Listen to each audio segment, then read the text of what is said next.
Find any itching powder in your hanky? Any fake poo in your desk drawer? Yes, the lack of dime store pranks is proof that you're actually dating Cuddy and not just mocking me for being worried about you. What do I have to do to prove this to you? Tattoo a cane on her inner thigh? Tattoo her inner thigh on my cane? You told everybody, didn't you? Repeatedly. This one's not buying it. Need a little help. I'm not selling it. And it's time for our meeting at Human Resources. Human Resources. Now, why would I need to go to Human Resources? House, you've been to Human Resources 74 times in the last 6 weeks. Never after doing this. Well, I'm convinced. Come on. One peck. Just enough to arouse him a little. Hey, I'm not even... I mean you. If I confirm it, can we leave? Yes. It's true.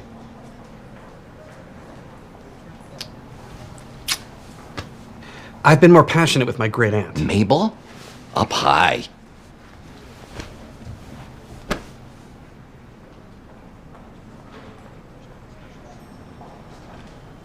We done here?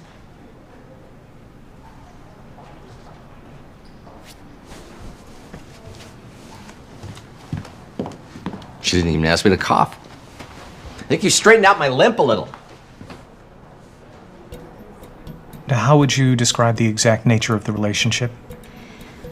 You ever see Wild Kingdom? Those insects that rip their partners' heads off after copulating.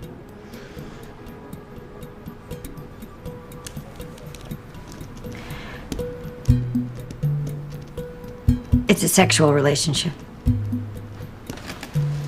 Go slowly now. He's writing it down.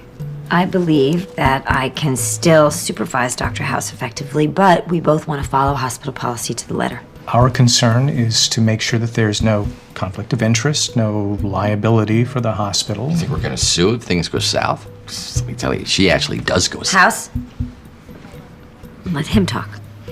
I know that you're not going to sue because you are both going to sign love contracts. Consensual relationship agreements. Well, obviously, outside counsel will have to review the crotchless undies clause. We'll also need to watch for any favoritism toward Dr. House.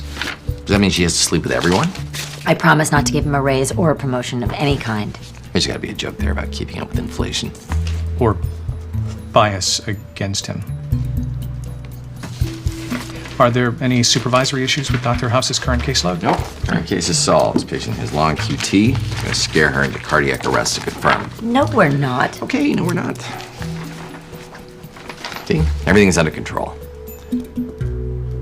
I know you're still planning your ridiculous scare test.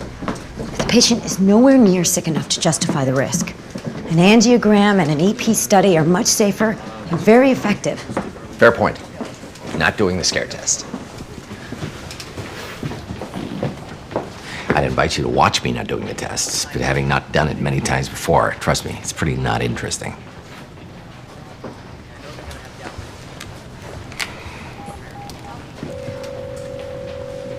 House? Scare test was not approved. To an angio and EP study instead. First of all, that's not as effective as...